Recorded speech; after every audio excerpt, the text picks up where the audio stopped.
Okay, everyone. So we're gonna get started. I know folks are still joining us, but I wanted to welcome everyone. I'm Adam Pearl. I'm president and CEO of ArtPride New Jersey. Off the start, I did want to say that there is closed captioning available.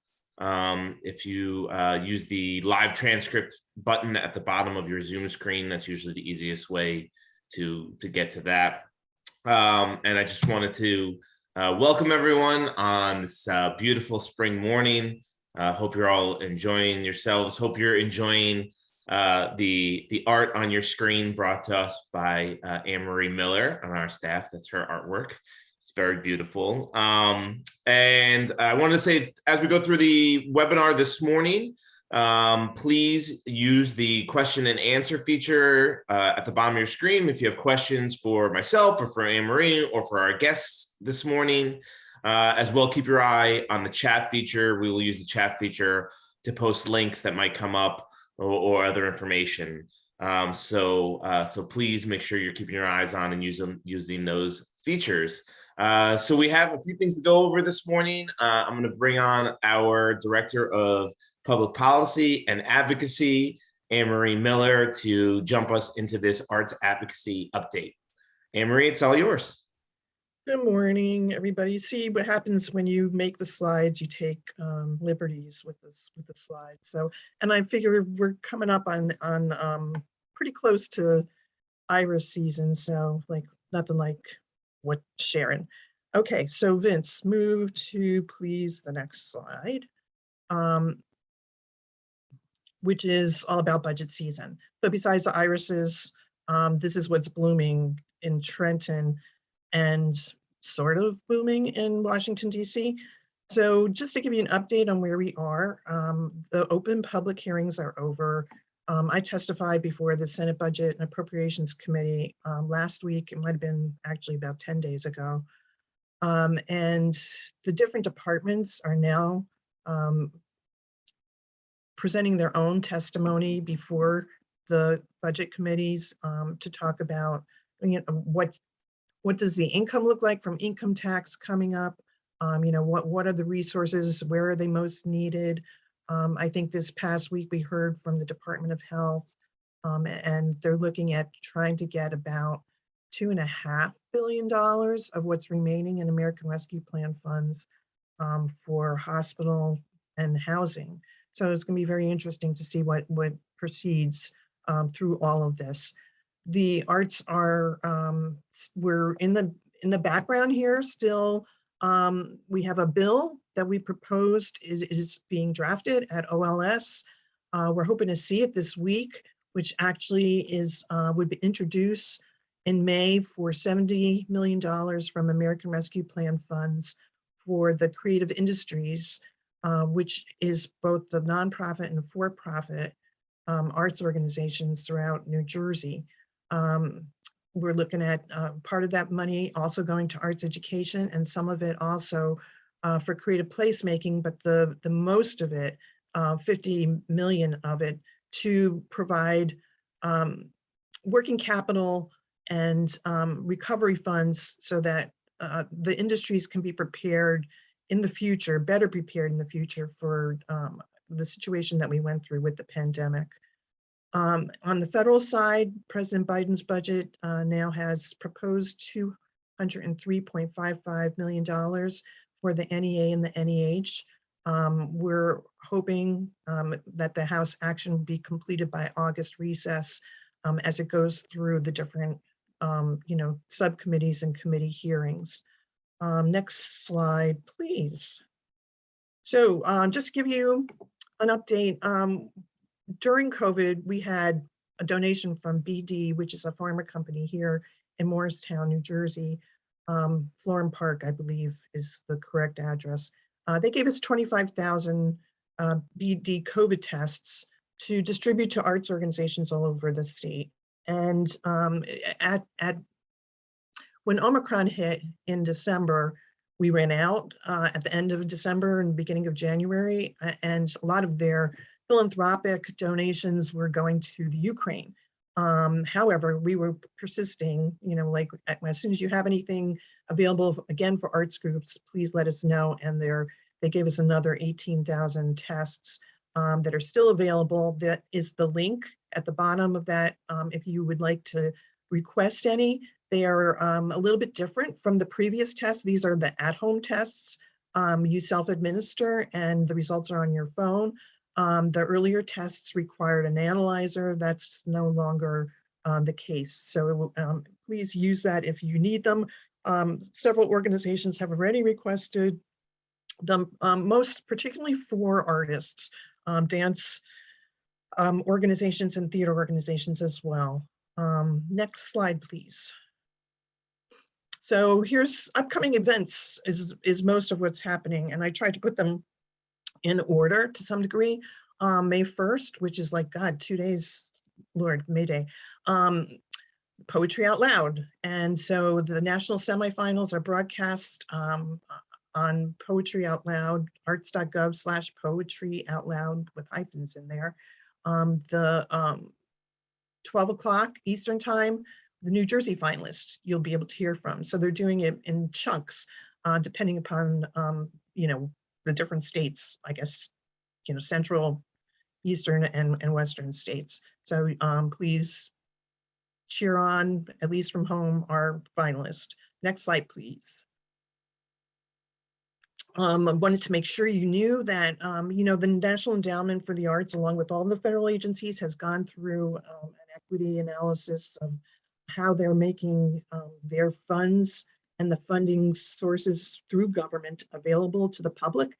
And so there's been a lot of increased webinars that actually Representative Kim and Representative Bonnie Watson-Coleman hosted a New Jersey-based webinar about a week and a half ago, and with NEA reps. And this is another opportunity, Wednesday, May 4th from 2 to 3 p.m. And it's a pretty easy link there, arts.gov/about events. You can find the information. They're trying to make sure that people understand that it's not as, and that's okay.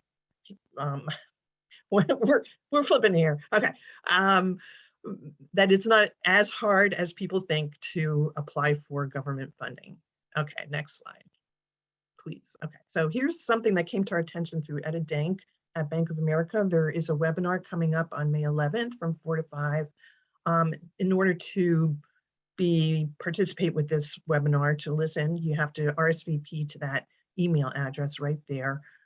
It sounds really interesting. It's nice to see a corporate funder targeting, the future of arts and culture and addressing points including diversity, equity, access, and inclusion.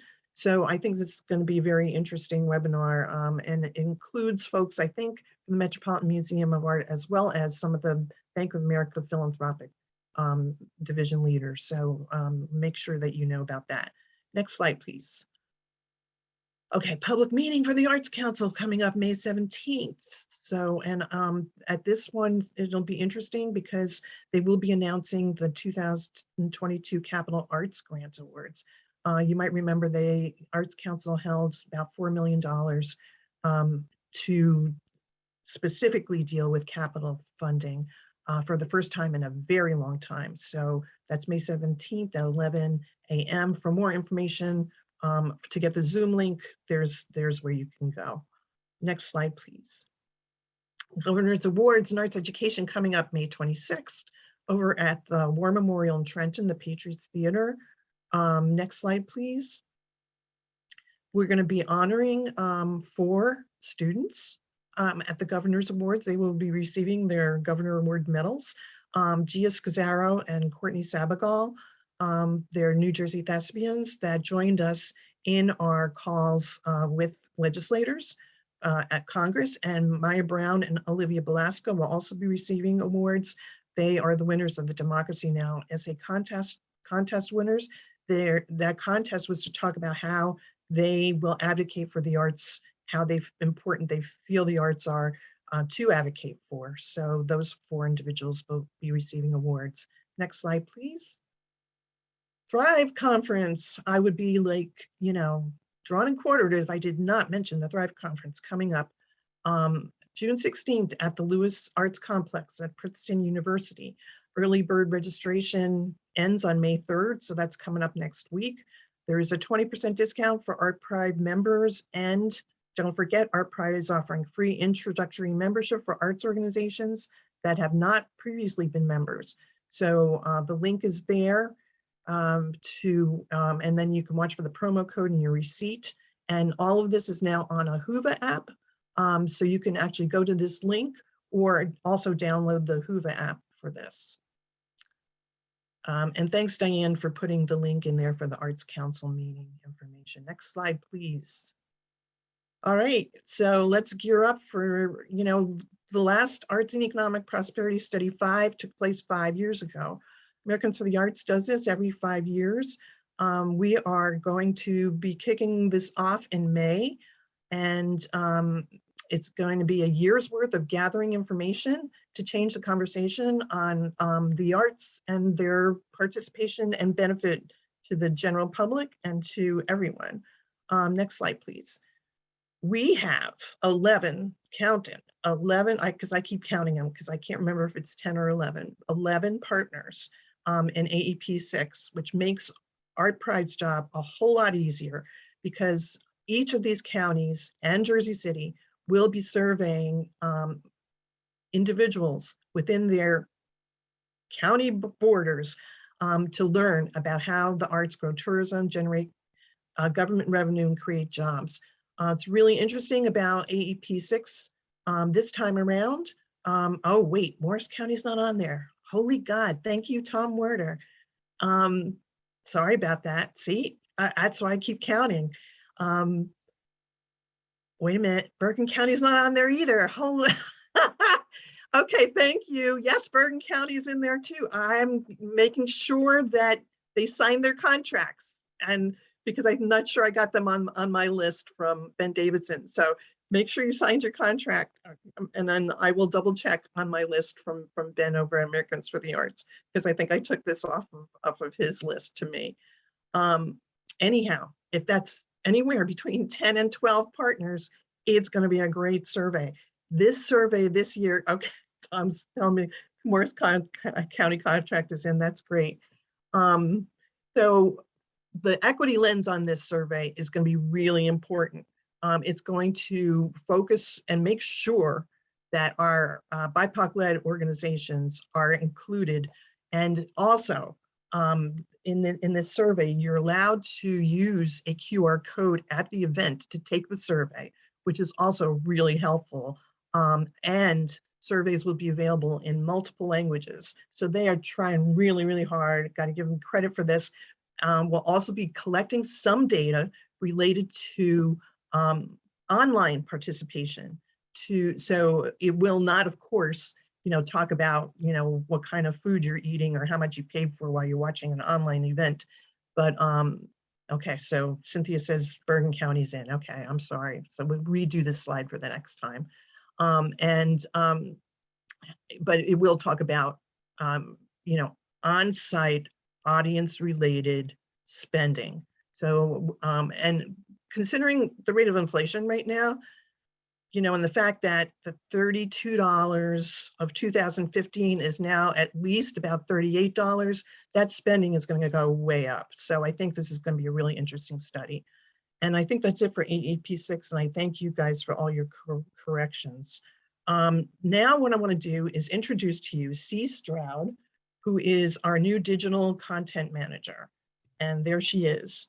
And C, just tell us a little bit about you and your background. I have an extensive background in journalism, photojournalism, and specifically digital imagery. I've built about 50 websites and generate a lot of content for different freelance clients. That's great. And welcome. Thank you. She's been here about a month now. And we are so happy that she's here because she's making our lives so much easier. And I just want to ask you just a couple of questions. Like, what stands out for you as the most memorable thing you've learned during the past month at ArtPride? Well, everyone at ArtPride has like completely different, totally critical roles, and everyone seems to be very effective. That's impressive in a small organization. So, which is great to hear, because it makes me feel like we're really as organized as some people might think. Sometimes we don't feel it because we're in the middle of so much. So I really appreciate that. How about tell us a little bit about Summer Stages, and then how should people contact you? Okay, so Summer Stage is part of Discover Jersey Arts Audience Development, is a seasonal campaign called Summer Stages, which is a curated calendar of events. And it runs online and well from May 26th to September 4th. And we've already started taking submissions.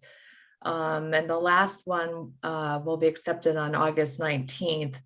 The stage is big. It's a big stage. So it encompasses theater, music, dance, film, comedy and variety, opera, festivals, lectures, literature, classes, workshops, camps. It's big. I have a tiny URL I can put in the chats, and there's just a little online form. You can let us know what is going on. That's great. And we'll also put your email address in the chat box as well. And C is short for? Well, my full name is Catherine with a C, but then in university it got shortened to, I don't know if you can see this, Emery, I found this. My college roommate used to wear this perfume from Candace Bergen, spelled CIE, and that's how I got my nickname. Check out the bottle design, it's so 70s. It smells 70s too. Thank you so much. And we're really happy that you're joining us. Thank you, it's good to be here. Okay, next I want to introduce Clay Lord. So Clay is the Americans for the Arts Vice President of Strategic Impact, which is a really fancy title. In that role, the Strategic Impact team. So he works with them on research, communications, and to connect the dots between the various components of work done at Americans for the Arts. Prior to that role, Clay was Vice President of Local Arts Advancement for Americans for the Arts for 7 years. So he's been there for a while. He is a writer, thinker, and speaker about the public value of the arts, and has contributed or edited 3 books, Counting New Beings, Intrinsic Impact and the Value of the Arts, Arts and America, Arts in America, Arts, Culture, and the Future of America's Communities, and To Change the Face and Heart of America. Interesting. Selected writings on arts and communities. That's from 1949 to 1992. So you could tell he's had a lot of research in his background. Clay has been working in the past on the Arts and Social Impact Explorer, which many of you may have some familiarity with on the website, that shows the many different ways arts are part of our lives. And now working on how creative workers can receive equitable treatment and through pro-arts policy. So he's going to talk about what's going on behind the scenes and what's going on in terms of new legislation. For the first time, a lot of legislation built to strengthen our creative industries. So Clay, welcome. Thank you so much for being here. And I'm gonna back off and let you go. Henry, thank you so much. And thank you for working your way through that bio. I always feel so awkward when folks have to read the official bio, but I appreciate it. Again, my name's Clay. My pronouns are he, him. I am a white 41-year-old sitting in front of a gray background with a gray sweater, which I didn't realize until I said it out loud. But it's really nice to meet all of you, and thank you so much for joining today. I'm going to pop into the chat because otherwise I will forget. These are some of the links that I'll be referencing in my talk, just so you can have them. And I'm going to try and not talk for too long, but I do want to give some background. And then if you have any questions about anything that I talk about, please feel free to pop them into the Q&A or into the chat, and Adam has been advertised as an incredible moderator of such things. So that's fantastic, and I will take his lead on that. But I wanted to start out by just saying I work at Americans for the Arts. Hopefully you know Americans for the Arts, but just in case you don't, Americans for the Arts has been around for 60 years. We're a national nonprofit that does research, advocacy, and policy, as well as field education and professional development, all in service to improving the life, the creative life of Americans, and making sure that arts and culture are seen as a necessary component of healthy, vibrant, and equitable communities all across the country. And so from that point of view, I am going to talk to you today a little bit about the connection between the COVID pandemic, some research that we conducted that led into coalition and some advocacy and policy development work, and how that is translating into the legislation that Anne-Marie talked about, which is prospective legislation that is being considered right now, and sort of the next steps that are involved with that. But what I wanted to do, because I think it's sort of important as a first step, is to share, if I can find it, sorry, to share a little bit of the kind of research background. And none of this is going to be surprising to you, I don't think, but it still feels important to say that the pandemic was really hard on creative workers. And there are lots of creative workers in the United States. Before the pandemic, were about 5.2 million of them. That number has declined by hundreds of thousands because of the pandemic, according to the BEA.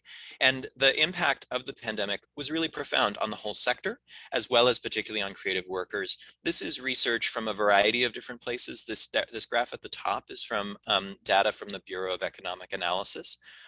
But as you can see here, the red line shows you what happened to the arts and entertainment sector in the pandemic. This is a map from Q4 of 2019 to Q3 of 2020. And as you can see, at the worst point for the sector, our sector shrank by almost 60%. And that's really phenomenal in a negative way. It is also much larger than certain other sectors that we often sort of get lumped into for interesting reasons, including transportation and accommodation, which accommodation is like travel and housing, things like that, hotels. And so our sector's workforce also shrank by about 12% between 2019 and 2020. And again, that's data from the BEA.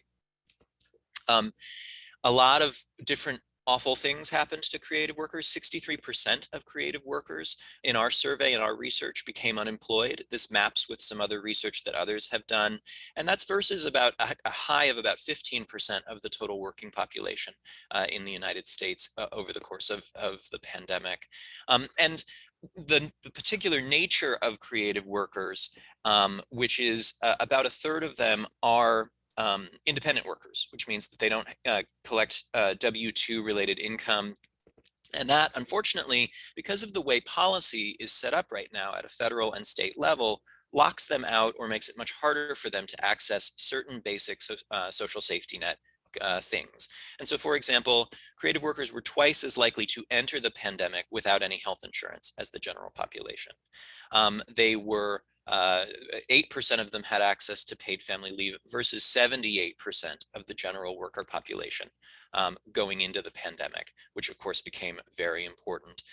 And about 25% of them lost money during the pandemic because of discrimination, including types of discrimination that they might have been protected against if they had worked inside of a more standard employment situation where there are all sorts of anti-discrimination laws that unfortunately don't always extend into independent work. So that's some stuff. I'm not going to touch on all of these, but I do just want to particularly note that the nature of the pandemic was exacerbated by the fact that creative workers were sort of disadvantaged in various ways going in. And that has become a cornerstone of the policy work that we are now trying to do, not just at Americans for the Arts, but in coalition with hundreds of other partners across the field.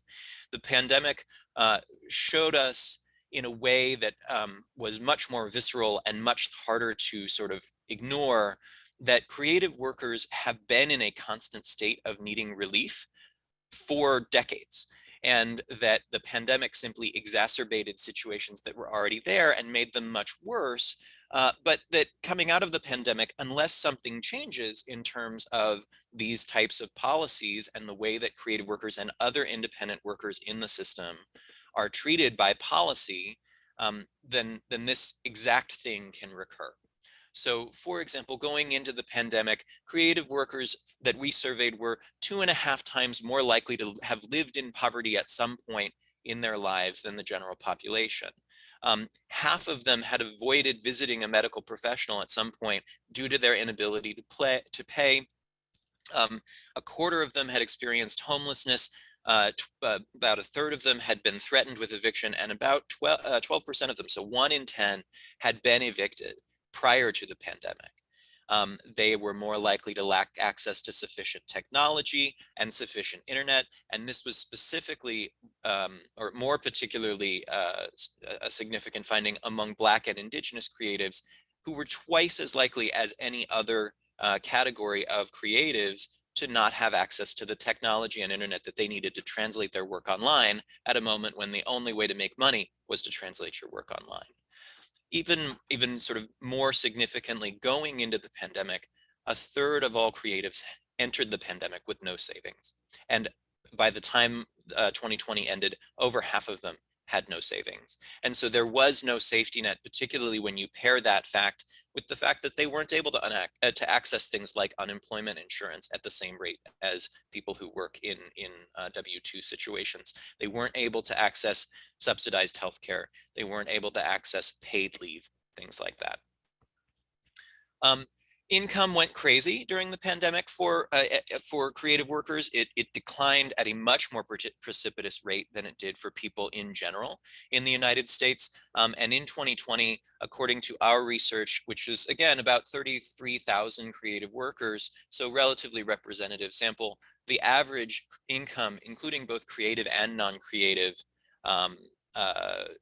sources for creative workers, was under $14,000 and was only about $800 away from national poverty level, which is very, very intense as a finding.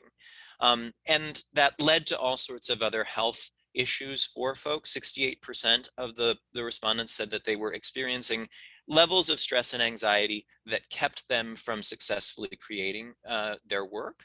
And that's in part because inside the sector, which is something I'm not really going to touch on as much today, but is a really important thing to note, inside the sector, creative workers were the first laid off and were the last rehired. They lost their jobs at a higher rate, and they lost them for longer than people who were on salary at creative institutions. And that is, I think, a little bit of an indictment of our field and how we treat the folks who generate the product that our field builds all of its economics off of, and is something that we also need to sort of think about internally.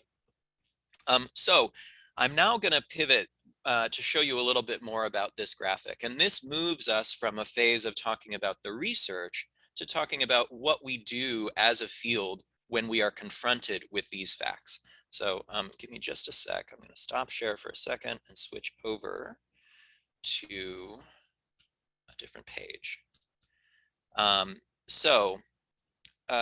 In summer of 2020, after we had conducted this first round of research, Americans for the Arts shared that information with a whole bunch of people in the field, including funders and leaders in national institutions, leaders at our local and state partners. And from that, we ended up in a dialogue about creating coalition and setting out for ourselves our own destiny about what effective policy looks like for creative workers in the future. And that created something called the Get Creative Workers Working Coalition. And the link that I put in to creativeworkers.net is the website that resulted from that coalition and the work that it did in 2020. And it includes a 16-point policy platform that basically outlines all of the different ways that we as a field who came together, and this was developed in concert with about 300 different contributors to the policy platform, and it was ultimately endorsed by over 2,300 creative businesses and creative workers across the country.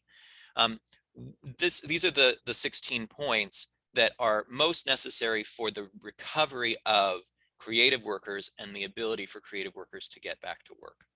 And those policy platforms were submitted to the Biden campaign, to the Trump campaign.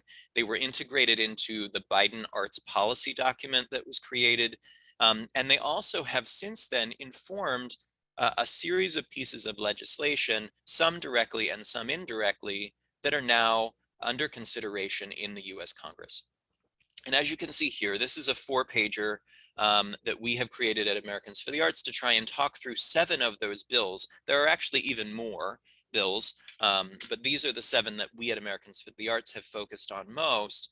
There is more federal creative economy related legislation under consideration right now at this moment than ever before in US history, by like 5 bills. There are many, many more bills being considered, and they map extremely interesting new ways for Congress and people in policy to think about and react to the specific nature of the creative economy and creative workers. And so this document, which I'll share a link to as well, this document covers 7 of those bills, and it does so in a way that ideally explains what they're for. So as you scroll down, you can see that we've indicated in summary on this front page, and then in more detail as you move in, that there are 4 really important ways that these bills connect to different major issues that a lot of legislators care about, including equity, workers, businesses, and education, and that they will have a profound impact not only on the sector, but also on community more broadly. And then it goes into what each of these bills are. But rather than run you through this PDF, I just want to point you to a different URL. So I put in the chat americansforthearts.org/CE, as in creative economy, CE policy. And if you go there, I'm going to pull it up for you in just a second. If you go there, you will get this page, which is a website version of that 4-pager. And it allows you to click through and see summaries of all of the different bills that we talk about, including the Place Act, Create Act, and many others. And then it also, if you click on the Take Action component, it jumps you down to where we have created an easy way for you to download the PDF of this, to endorse some or all of these bills, to request co-sponsorship from your members of Congress, and to share a news item recognizing the groundbreaking nature of these bills, and to use other resources like the Arts Action Fund Legislative Bill Tracker to understand where things are, and to join the coalition as well. And why is that important? Well, to be honest, these bills face an uphill battle.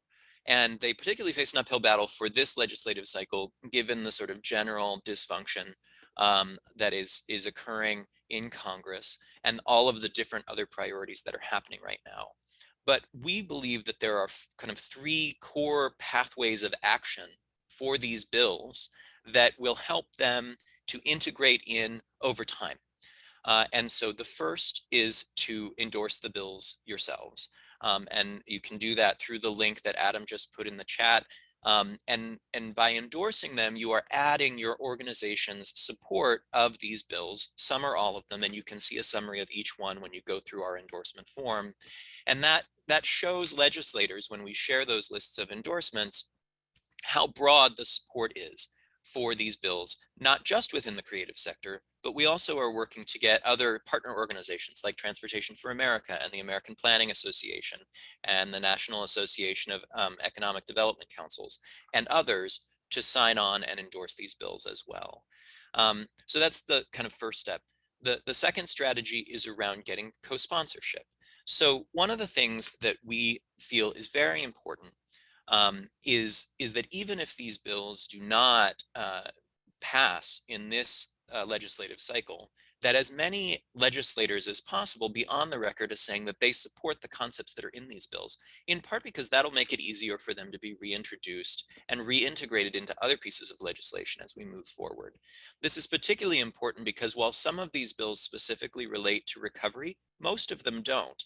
Most of them relate to that idea that I was talking about earlier, that there are a bunch of pre-existing conditions that were there prior to the pandemic for the creative sector that need to be addressed in a policy way, not only because we were in a crisis of a pandemic, but because generally the field has been in crisis and has been inequitably treated by federal and state policy.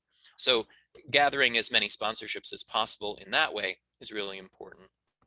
And then the third component, which is really crucial for the longevity of these conversations, is that these bills are a great way to help legislators and also those staff of legislators who are going to maybe outlast the specific legislator and move to other offices and have long careers in public service, to become aware of and understand more what the creative economy is, who creative workers are, why they're important in community life, what the particular nature is of our challenges, and how that maps and doesn't map against the 50 million other people in the United States who are independent workers, against the other classes like hospitality and travel and tourism, where there are substantial populations of people who are disadvantaged by policy in various ways, and how they can take some of these concepts and integrate them in. And I want to just close with one example about that is happening right now. And we don't know whether it's going to succeed, but we're really excited to see that it's happening. The Workforce Innovation and Opportunity Act, which is also called WIOA, is the governing legislation for distributing billions and billions of dollars every year in workforce policy, workforce money from the federal government down to organizations that are sometimes called workforce investment boards, sometimes are called workforce development councils.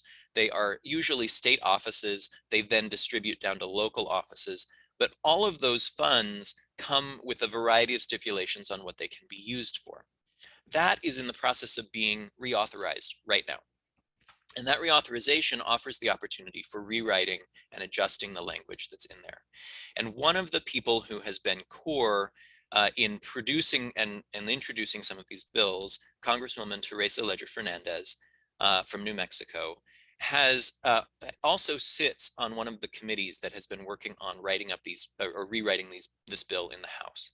And she has made it her top priority to figure out, however she can, to get even some of the basic components of the two bills that she co-sponsored that are part of the list of 7, the Creative Economy Revitalization Act and the 21st Century Federal Writers Project Act, into conversation related to the reauthorization of WIOA.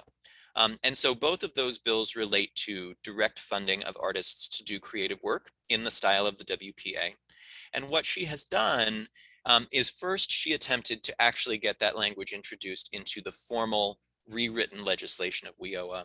And that was challenged on the basis that no other industry was being explicitly named. And so they couldn't really justify naming the creative industries inside the bill explicitly. But because she raised it and because it was a priority for her, the legislative staff who staffs that committee worked with her to think about other ways that it was possible to bring creative industries and creative workers more to the fore. And so they've done 2 things, which hopefully will pass through and become part of the record, and in one case, hopefully will generate funds. One is that they have worked with her to make sure that included in the notes about the reauthorization process, which are part of the general record and are often referenced when people want to understand how to actually act on the legislative language, they have included a section that identifies what the creative economy is and why it's important in the context of WIOA, identifies creative workers by definition, and also specifically calls out the fact that these types of workers in this sector are eligible for various aspects of WIOA funding. So that's step 1. And then step 2 is that they are working through an appropriations process that if it were successful, would need to be reauthorized every year, but every year that it would generate $100 million that the Department of Labor would be asked to use to specifically fund artists and creative workers to use their creative practice in service to communities via WIOA. And so that in itself, really exciting. It's an open question whether it will happen, but hopefully it does. But even if it doesn't, and this is really important because advocacy is a long and lonely road, and policy change at this level can take a long time, we will have made inroads with new legislators and new staff members, and we will have helped them to understand a part of the economy that generally isn't very well understood. And so what I would ask from you is that you take a look at the website that Adam has popped in here, americansforthearts.org/CE policy, and that you take some time to look at those actions and figure out what actions you can take, what actions you can encourage other people to take, and hopefully that will help to increase the likelihood that these bills will get taken up for more active consideration, that they will be sponsored by more members of the House and the Senate, and also that the concept of these bills might flow down into New Jersey or into other states as they are considering legislation related specifically both to the recovery and also more generally to the fact that New Jersey is home to hundreds of thousands of creative workers who suffer from the same exact issues as are being named in these bills and discussed in the research and the policy that's being put forward. So I'm done rambling now. No, thank you so much. This is really important because it's important for our arts advocates to understand that the advocacy isn't all about the NEA and the NEH and how we're tied to all the different other aspects of government. And we have a new coming up, we'll have in June, I guess it's June 7th, a primary right here in New Jersey. So we'll be gaining information about all the candidates. We do a candidate survey here, and this helps us point to other different parts of legislation and making them aware that this is actually happening, and asking for their opinions that we can use when we advocate for our candidates coming up in November. So it's great information. Thank you so much for joining us today. I don't know, Adam, if there were any questions. No, there weren't any specific questions. Clay, just appreciate all the information. And I did put in the chat a plug for Americans for the Arts annual convention, Which I May appreciate. 18th Thank you. through 20. As I said in the chat, Vince Hall on ArtPride staff and I will be there, and hopefully we'll have a strong Jersey contingent. And one of Clay's jobs is chief architect of the conference. So he plays a major role in this, and hopefully there will be a strong New Jersey contingent. All right, I think that's it for us. Our next webinar is on May 20th. So throw that in your calendar. There we go. Thanks, Vince. Thank you, Clay, again, for taking the time to go through all of this. I think the slides are really, really compelling information. And we know that this all, sort of trickles down to New Jersey in various ways. I can see the future of ArtPride being tied more directly to Department of Labor in the future. So, and thanks to C, thanks to Vince behind the scenes, thanks to Adam, and have a really great weekend. Yeah, and I want to say thank you too to Megan and Jim, also on the ArtPride staff. I saw Megan's name in the participants, so it's a full team effort. So I just wanted to say the appreciation, and thank you to you, Anne-Marie, for all you do as well. Take care, everyone.